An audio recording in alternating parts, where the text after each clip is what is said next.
70s. And I'm sorry, the town of Jupiter does not want us because we make too much fucking trouble. Sorry. but that is the truth. I'm sorry about that. However, NCON does, and Loxahatchee River District does. Yeah, whatever, if we're gonna do it, now would be the time to do it. Because the tax bases there, we're near build out. I mean, the average home now, back in 1990, was maybe 50, 100,000, and now they're like $500,000. It is a different discussion than the one about golf carts. Actually, no, it's kind of the same, really. No, it's not. Mark is totally right. I have a comment. I don't understand why the police think it's a good idea to go after the golf cart. You've got better things to do. And you're actually infringing on our way of life. Because this is what it's all about. The guy's right. And so we don't need all that. Go do something better. Go talk to your bosses. You have better things to do. Were they issued a citation when they were pulled over? Were they issued a citation? No, they were told all three people in the vehicle. Well, people have had citations, yeah. But what I was saying, what Mark is saying though, is absolutely correct. And why he's bringing that up is this: if we did decide to form our own town, and it's not really law enforcement's fault, it is a statute. So what we could do is, once it's your own municipality, there's actually another statute that says automatically you can allow golf carts. So it does have something to do with it. It is related. It's like the village of West. Right. Are there any other questions for PBSO? Is off-road swale parking legal? Swell parking here. Because you actually have the swell area, you can't park in the roadway. That's part of county ordinance. Now, whether you can actually park in some of these swells, Is another thing. you never gonna come out. So just Yeah. officer on that, so you're saying you have to completely be off the road. You can't be touching the Yeah, you're not road, right? supposed So to you be in can't the be on the roadway road. when there's right-of-way parking on the side of the road. But again, that's one of the, sometimes that's enforced, sometimes it's not. Anything else? Thank you. Thank you, officer.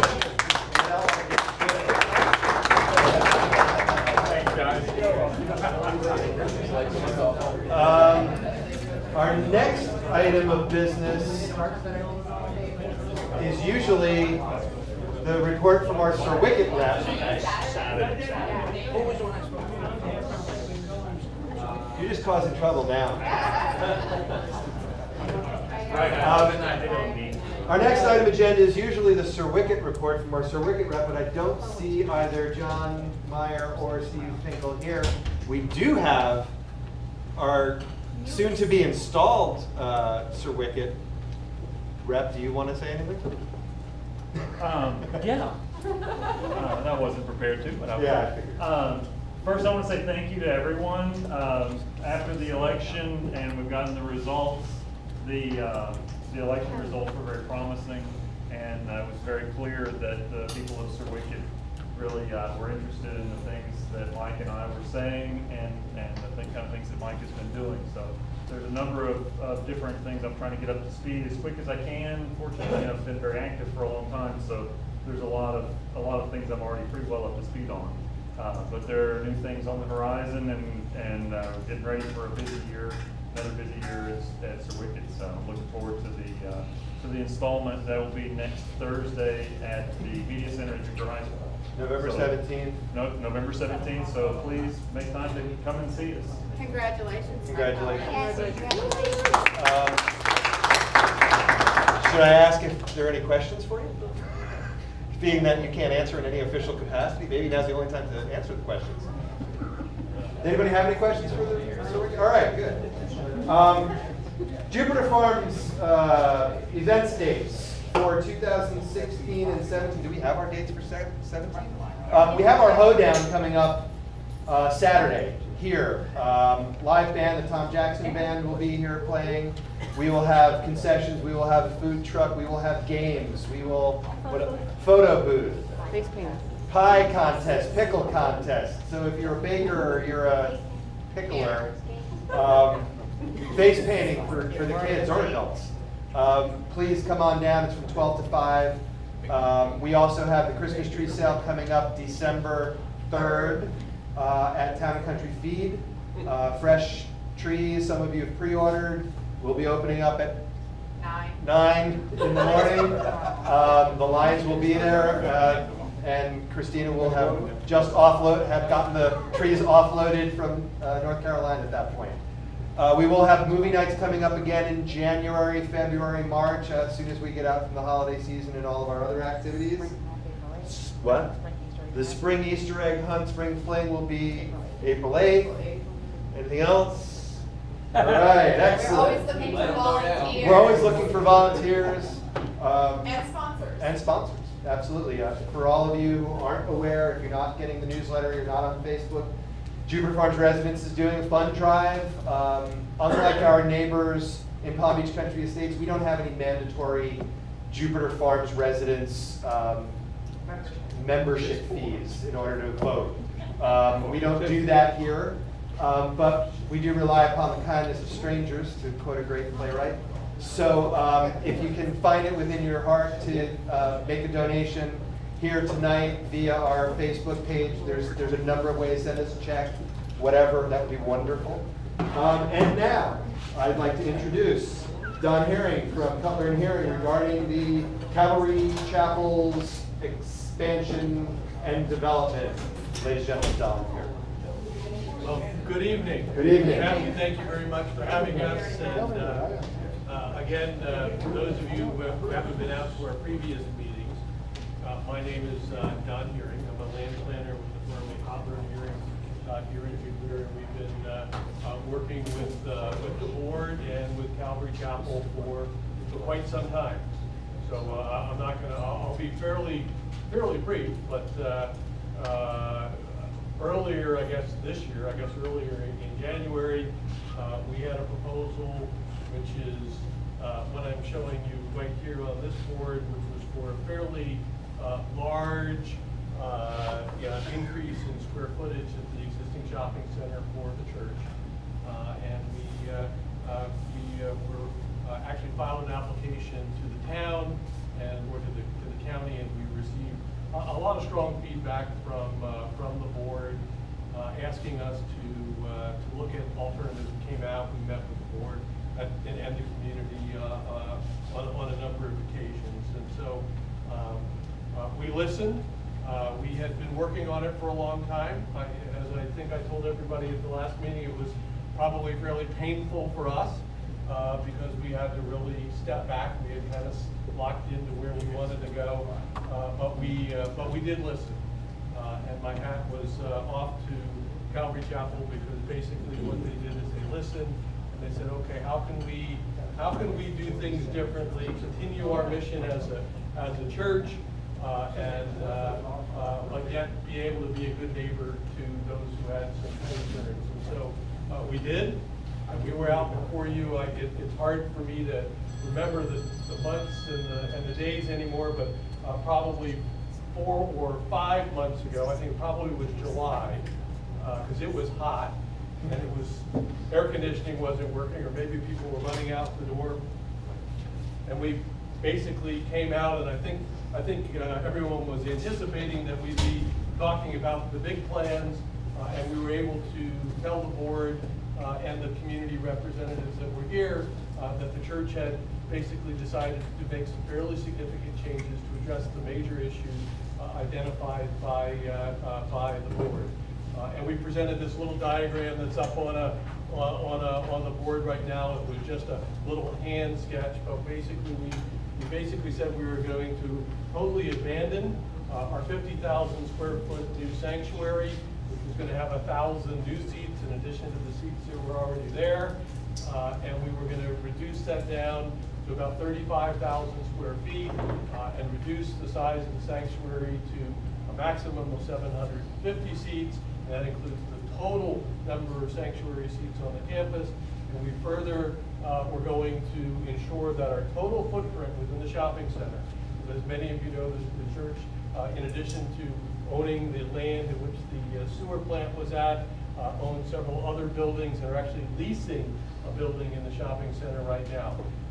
And so basically made a commitment that they would, upon the approval of the new building, they would extinguish the existing lease that was in place, and they would limit their footprint to less than 50,000 square feet, which was a request of the board. Also during that meeting, there were several folks that asked, would you consider trying to turn the building so that it would relate a little bit better to the shopping center? And we pretty much had explained to the board and to everyone who was in attendance that at the time our hands were somewhat tied because of zoning and land use laws that we didn't necessarily agree with, but the county was enforcing, and we were unable to rotate that building. And in fact, we'd already redesigned a new building, so rotating it definitely was not in our interest. But with your help, with your help and the help of the board, we were able to get a determination from the county, which was really more consistent with what we believe should have been done in the first place. And they allowed us to rotate the building so that the building would be oriented to the shopping center. And so now with the reduction of square footage and the reduction of seats, we actually are substantially over parking what would be required to park by code. So we've got a great amount of abundance of parking, and we are now moving forward with the final stages of the approval with Palm Beach County. And again, building number 10, which is currently being leased by Calvary Chapel, as a part of this approval, there would be a development order condition that basically would say that that would revert back to the previous medical office that it was before, after this building is completed and that they can move in. And the remaining buildings basically would be redeveloped for office and for some youth programs. And then again, the new building would not be greater than 35,000 square feet. That also, in addition to the benefits of kind of reducing the overall impact, burden on parking, and all of those items with the redesign, because the square footage went down, it also substantially reduced the size and the scale of the building. And I know that in working with your board, they were anxious that we try to reduce the size and the scale. We're able to do that. The building now maintains porches on 360 sides, or all four sides, 360 degrees around the site, consistent architecturally with the palette and the flavor of the existing shopping center and the existing buildings that are there. So we're really very pleased. We want to thank the board for their time. They've met with us on a number of occasions, taking time out of their schedules to come meet with us. And I would say that they are directly responsible for all the changes that we meet. And of course, you have to thank Calvary Chapel because they listened. They spent a lot of money where they were at, and this is where they were going. But you know what? We all step back, and we're able to come up with something that we think now is a real win-win and will be appropriately scaled for the center. And so just to give you an idea of schedule, this will be on the January Zoning Commission hearing, and typically the first week in January, and then it will be on the Board of County Commissioners agenda at the end of January, typically the fourth week in January. And so that's it. I do have the churches here, Terry Eve, Penny Cummings, I'm sure a number of representatives from the church. Our team is here, Jesse Schomburg and Hassan, and we're more than happy to answer any questions. And again, just thank you. Yes, sir. Yeah, I got one question. When I first moved here, there was one church here. Since I moved here, there's 5 more churches on Indiantown Road. And we didn't want automobile dealerships. We did not want strip malls. We fought that tooth and nail. Now, I see a need for churches for people that live here. But all these 5 new churches are not for people that live here. Where are these people coming from? Well, the one thing that, good question.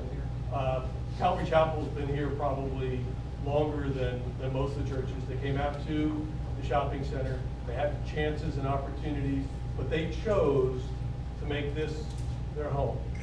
And they chose to be here. A lot of other churches followed. You know, I know that in this particular case, it's in an area that's not a green field. They're not going out into the vacant lands and the vacant properties that are available. You didn't see cows on that property years ago? Well, maybe many years. Ah, It was not already many. been a You shopping- ain't been around, It's been a huh? shopping center for a while. How many members in your congregation? Penny, give me a number, just, Members of the congregation, we have about 1,500 on a given Sunday, about half of that attend. So So you going got to a Publix traffic flow would of be even 15. harder on a Sunday. Let me ask you this, where are your parishioners based out of? Where do most of your parishioners come well, from? there's a great base right here in Jupiter Farms. You're one. Numbers. Well, Numbers, what's your percentage? What's your percentage that lives here in the farms to inconvenience us at Publix every Sunday when we go shopping? Well, I'm not really, I'm not sure we're here to debate that. If, we'll go ahead, if you You're want the not gonna park in information. Publix, right? We provided that, no, we're not gonna park in Publix. In fact, we have a parking management plan that's in place. Most of our people are gone, it's only the latter services in the morning that even have really any overlap with Can anybody Publix. honestly tell me what the percentage of parishioners here in the farms are? It's about 33%. Okay. The other half of the question, we're just paying a penny sales tax increase. Okay, so we're losing that penny every time another church is built on Indian Road because they don't pay tax. That's more room, more taxes. They're paying taxes now on the existing buildings. If you convert that into a church, that money is gone. I would tell you that the churches in our community, the nonprofits in our community, whether it's our churches or many of the other organizations, they far give back to the community more than any that the county or any other taxing authority loses. These, and there's so many great organizations that are out there. They're a benefit. They're a benefit, and it's what this nation was based upon. Well, what about the freshly leased out church for lease on Center Street? I mean, there's a vacant church sitting right there. That's first of all, it's Then an only historic 30% building, have to drive. and it's very, very, very, very small. It's, if you've been in there, that's why it really That's what hasn't. Beacon moved out before they came up and be a mega church out there. And now you see they get their foot started and they keep adding on. Well, I think there is, one of the questions, More field time, cheaper now. one of the questions that I think gets to the root of this is, no church is designed to ever stop growing. So, what happens when they fill out this auditorium? And they want to grow more? Well, you know, Matthew, that's a great question, because I think we provided that to you. I think the church told you that we made a commitment to limit our footprint here to 50,000 square feet, which is where we're at, to 35. 750 seats. And the 750 seats. Basically, the church is looking at going multi-site. I think, your board, and when you came to us, you felt that, you know, really the absorption, the saturation in the farms really was there. So the church needs this now. Basically, they need this building today. So what their program is to go multi-site. So they will, just like many churches have in our area, you know, Christ Fellowship is probably one of the largest examples. They have multi-site. So they have a, you know, a church in Port St. Lucie, Okeechobee, City Place in West Palm, Royal Palm Beach, and basically services are streamed generally through the internet on multi-site. And that's basically the whole programmatic shift that the church concluded that basically enabled them to reduce the square footage that they had today. If they were not thinking about going multi-site, they would have continued to pursue the larger Does buildings. multi-site mean multiple sites in the farms? I don't think so, because you typically want to be out where you're going to be in a different marketplace. I mean, you don't. I just don't like the influx of traffic into our area. I mean, we moved out rural to stay rural. There's plenty